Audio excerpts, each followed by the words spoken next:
Hey, how you doing? Justin here. Today we're going to talk a bit about what you need to do to pass JustinGuitar Grade 1. I've got a little list here. It'll be typed out over on the website as well. The reason I'm telling you about it now is because you want to use this information to inform what you're going to practice for the next few weeks. So these are your goals.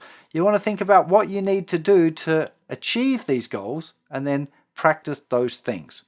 Okay, so the first thing on the list, be able to tune your guitar with a tuner. Now, if you've been playing this long, I'm hopeful that you've already got the tuning your guitar thing figured out. That's really important. You can use a tuner. You don't have to do like the 5th fret method or anything like that. Just be able to use a tuner to get your guitar in tune. But that's really, really important that you can do that on your own.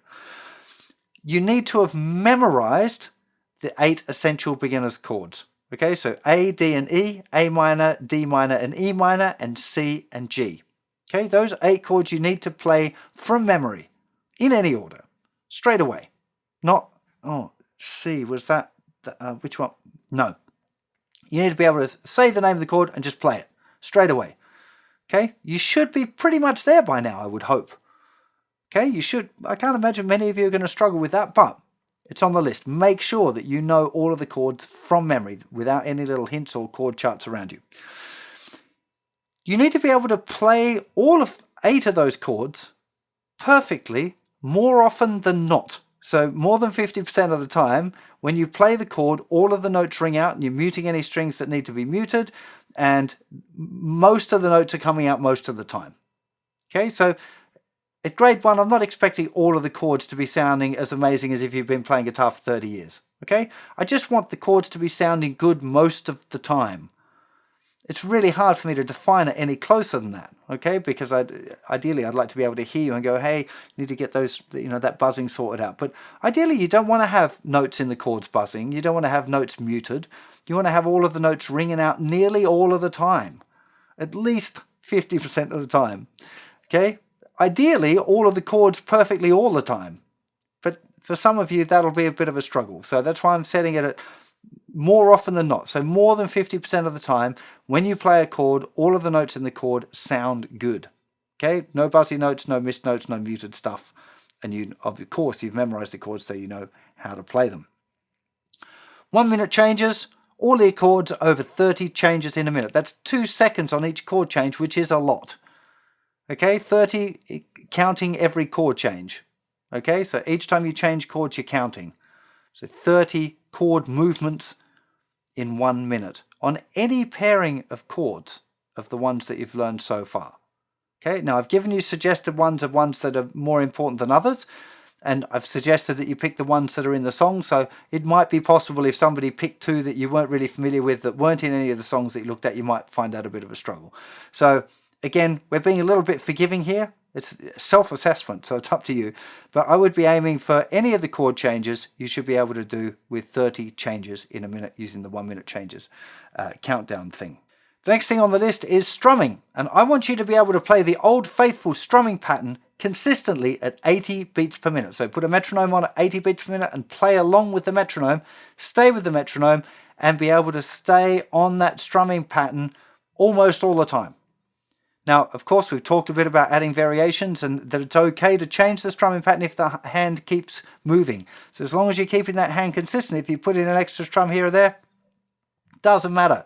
But you've got to need to keep the hand consistent and the pattern reasonably consistent, enough that you can apply it to a song and be thinking about chord changes or thinking about singing, and that the strumming hand is fairly consistent, fairly automated.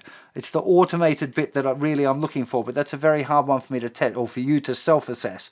It's easy if I'm sitting next to someone because I just get them playing it and start talking to them and see if their hand stops. Okay, that's a really good tester for yourself. Is the hand continue to go and then you distract yourself and look at something else or think about something else and see if the strumming pattern can continue without you having to give it 100% of your attention. You need to memorize 5 easy songs. We already talked a little bit about finding songs that have got very simple chord progressions. I want 5 songs that you know from memory that you can play at a party. Anytime somebody says, hey man, oh, you play guitar, play me a song. You go, I got 5 songs that I can choose from. Which one would you like?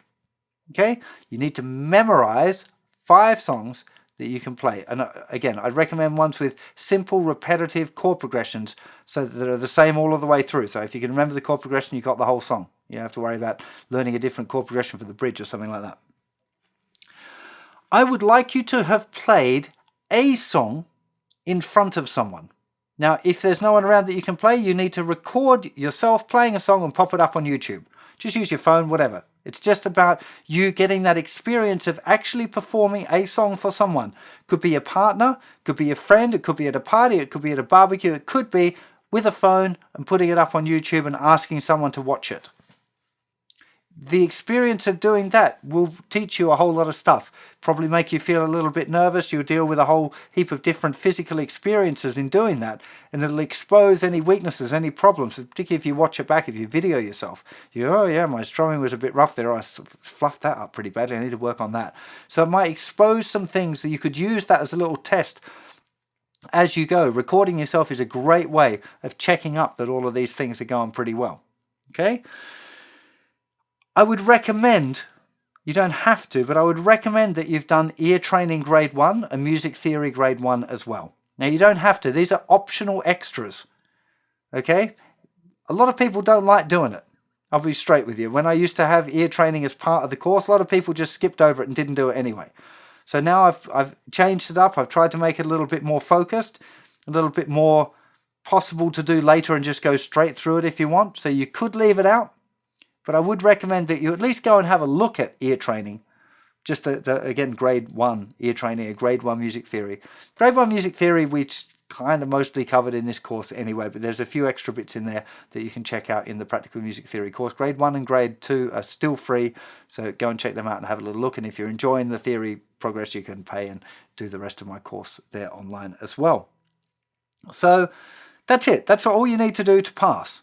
Maybe one day I'll have an assessor and have a way of actually testing or getting people to do videos or whatever on YouTube of doing all of those things. But for right now, it's self-assessment.